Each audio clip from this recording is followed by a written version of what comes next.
Olá, sejam bem-vindos, meus amigos cosmonautas. O Ultraman é um sucesso inquestionável. Já desde 1966 ele vem fazendo um sucesso incomparável. Hoje já são mais de 30 séries diferentes, e isso sem falar de vários filmes especiais que fazem parte do universo Ultraman. A série Ultraman está até mesmo no Guinness Book como a série com o maior número de spin-offs da história. Agora, uma coisa, meu amigo cosmonauta, você sabia que o criador do Ultraman, Eiji Tsuburaya, ele era um católico praticante? E que o Ultraman tem várias semelhanças com Cristo? Eu sou o Kleber e vocês estão no canal Cosmos Cultura Nerd. E hoje, em nossa viagem pelo cosmos, vamos até os confins do universo nerd para descobrirmos as origens mitológicas de Ultraman.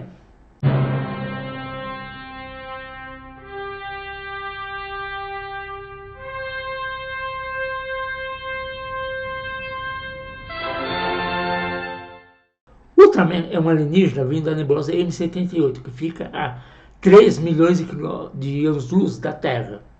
Eu já fiz um vídeo explicando tudo isso e vou deixar o card aqui para vocês. Agora, quando o Ultraman chega na Terra, ele passa a defender a humanidade dos monstros malignos que estão ameaçando a humanidade. Até aí, normal. Ele é um ser com poderes que não compreendemos, que veio dos céus para salvar a humanidade do mal. Ou seja, ele tem uma origem superior, muito além da humana. O interessante nisso tudo é que uma das características do mito do Messias é a sua origem divina ou celestial. Essa origem extraterrestre de Ultraman e superior pode ser associada à ideia de uma figura messiânica que desce dos céus ou de outros planos para interagir com a humanidade. Fora sua origem superior, existem várias outras referências ao Messias ou Cristo na série de Ultraman. Por exemplo, quando o Ultraman vai soltar o Space um raio para destruir os monstros, ele forma uma espécie de cruz com as mãos e libera o raio. A simbiose entre Ultraman e Ayata é como um símbolo das naturezas, Cristo como Deus e homem. Essa dualidade entre forma humana e forma divina, ou sobre-humana, pode ser comparado ao conceito de um Messias que transcende a condição humana para cumprir o seu papel divino. Outra referência que existe pode ser vista no episódio 33 do Ultraman, A Palavra Proibida. Nesse episódio, o alien Mephilas tem até um nome. Tenta um garoto oferecendo a ele ser governante em outro planeta em troca de dar a Terra para ele. Assim, fazendo uma referência à tentação de Cristo no deserto pelo diabo. Mephilas também é um arquétipo satânico, já que seu nome faz referência a Mefistófeles, que na Idade Média era uma das encarnações do mal, um diabo, um demônio. Uma outra referência ainda é que, assim como o Messias, Ultraman ele possui a missão de proteger e salvar a humanidade. Ele enfrenta alienígenas e monstros e invasores extraterrestres que representam os perigos para a Terra. Essa luta do bem contra o mal e a busca pela segurança e bem-estar dos seres humanos são elementos que são recorrentes na figura do Messias em diversas tradições. O Ultraman também é dotado de poderes sobre-humanos, que podem ser comparados a milagres ou manifestações de um poder divino. Ele possui força, velocidade, resistência e agilidade aprimoradas, além de habilidades especiais como capacidade de voar, lançar raios de energia, se transformar em diferentes formas.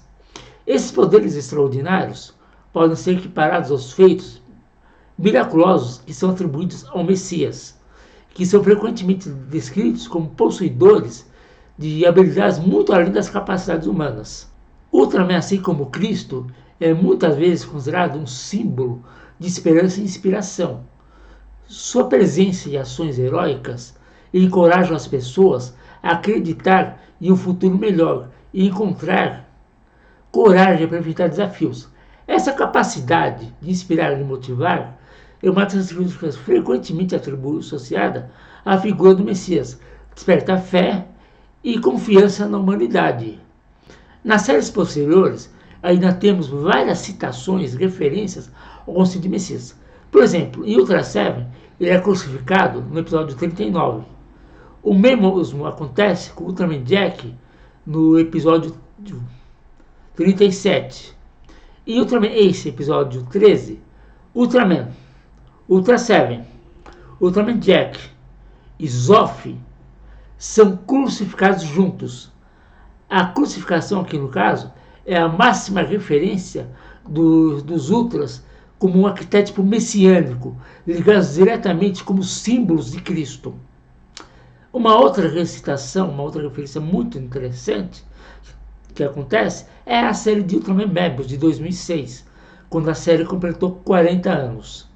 Nessa série, o Ultraman Mebius volta à Terra depois de muito tempo, desde que o último Ultra esteve na Terra protegendo esta contra os monstros. Mebius, o herói da série, é um herói amoroso que voltou depois de muito tempo para proteger a Terra. E com a sua chegada coincide o retorno de um mal muito antigo que foi derrotado muito antes dos seres humanos construírem cidades. E isso nós podemos notar algumas similaridades, por exemplo, com a segunda vinda de Cristo e da fuga de Satanás do inferno, do abismo, fazendo assim uma citação ao livro do Apocalipse da Bíblia. As similaridades entre Ultraman e o mito messiânico podem ser atribuídas a várias razões. Essas similaridades são sim uma referência ao mito do Messias Salvador, mas mais do que isso, o próprio mito do Messias é uma referência a mitos e narrativas heróicas até mesmo mais antigas que o próprio citação de Cristo. Esses mitos e lendas tendem a compartilhar arquétipos e temas universais, independente de suas origens culturais específicas.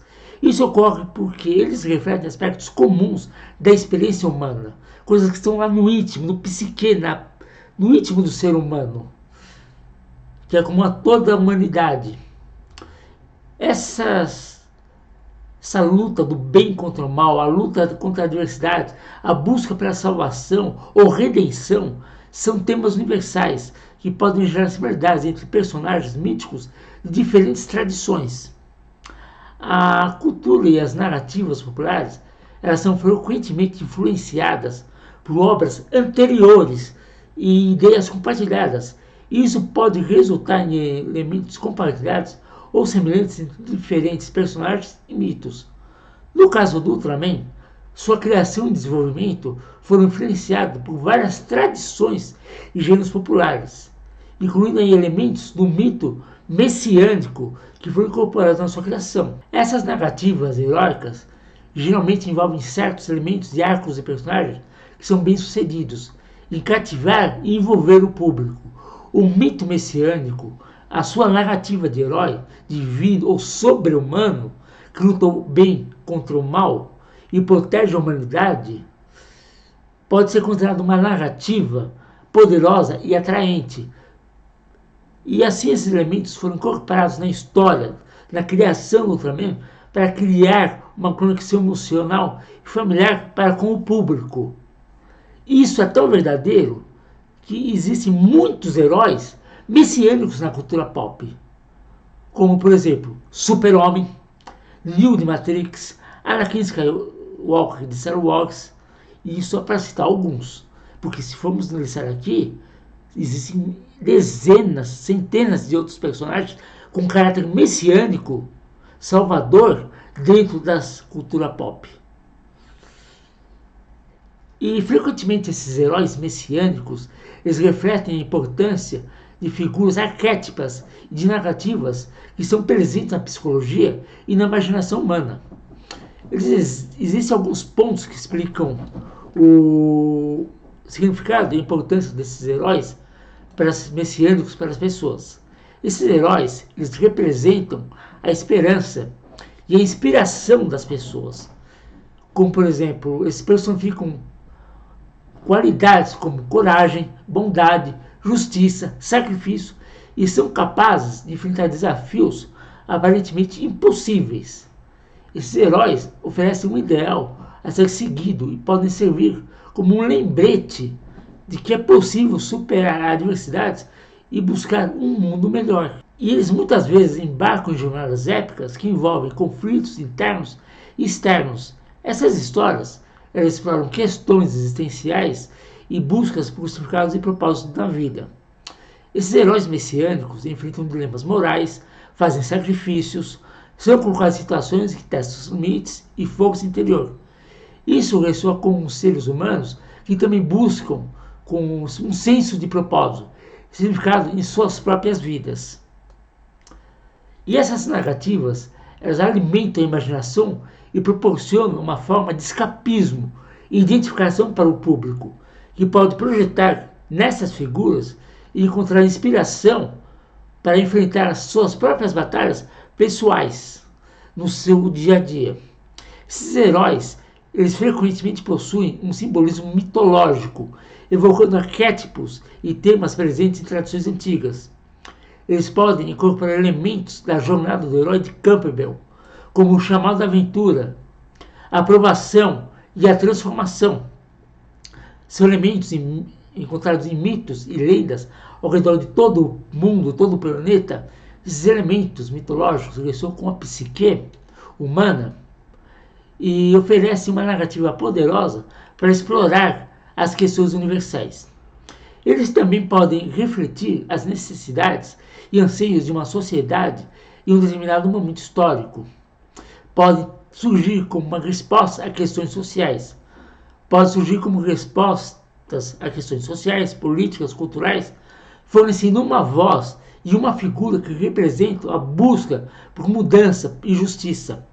Esses heróis podem servir como um espelho para aspirações e desafios de uma época, da época em que são criados. Porque todo produto cultural, ele reflete o momento em que ele foi criado, ele reflete, representa a sociedade de sua época. O Super-Homem, quando foi criado, ele representava os anseios e desejos da sociedade de 38. O Ultraman representava os anseios e desejos da sociedade japonesa de 66. E assim sucessivamente. Mas, no geral, esses heróis messiânicos desempenham um papel importante na cultura popular, oferecendo narrativas que conectam as pessoas e anseios humanos. Eles nos lembram de nossa capacidade de enfrentar os desafios e buscar justiça e encontrar significado em nossas vidas. Essas figuras têm o poder de inspirar e motivar e nos fazer acreditar que podemos ser heróis em nossa própria jornada, que não precisamos buscar forças do sobrenatural e outras coisas. Basta nós procurarmos dentro de nós mesmos que vamos encontrar força para enfrentar nossos medos e nossos desafios. E é importante lembrar que os mitos eles surgiram como uma forma de explicar os mistérios da natureza, como a origem do universo, a criação dos seres humanos, os fenômenos climáticos e a existência de animais e das plantas. Eles oferecem uma narrativa simbólica e alegórica para responder às perguntas que as sociedades antigas não podiam responder com base no conhecimento científico que elas detinham na época. Eles também, os mitos, buscam dar sentido à experiência humana, explorando temas como amor, morte, nascimento e outros aspectos da condição humana. Eles oferecem interpretações sobre o propósito e o significado da vida, bem como sobre desafios e dilemas que os seres humanos enfrentam. E essas são as razões pelo qual Ultraman, há quase 60 anos, é o sucesso por onde passa, pois ele incorporou uma narrativa de uma velha conhecida nossa. E assim, meus amigos, nós chegamos ao final da nossa jornada hoje. Mas espera um pouco. Você gosta de Ultraman? Você é fã de Ultraman? Pois eu tenho uma boa notícia para você. No próximo dia 2 de julho, ou seja, daqui a um mês, eu, através do meu fã-clube Ultraman São Paulo, vou estar realizando a 5ª Ultracom na Fábrica de Cultura de São Bernardo do Campo, das 10 às 5 da tarde. A fábrica de cultura 4.0, ela fica na Avenida Armando Troussete, número 80, no centro de São Bernardo, em frente ao terminal de trólebus de São Bernardo. Agora, meus amigos, o que teremos lá? Nós vamos ter exposição de colecionador, vou estar expondo toda a minha coleção de itens de Ultraman. Eu vou passar vários episódios de várias séries Ultras, dublados ou legendados, muito bate-papo, palestras, e se você gosta ou conhece quem gosta, informe eles, compartilhe esse vídeo. E falando em compartilhar, meus amigos, os caros cosmonautas, se você gostou desse vídeo, deixe um like, se inscreva no canal e compartilhe esse vídeo com quem você acha que possa gostar desse vídeo. E até o nosso próximo encontro na semana que vem, meus amigos. Vida longa e próspera. Schwat!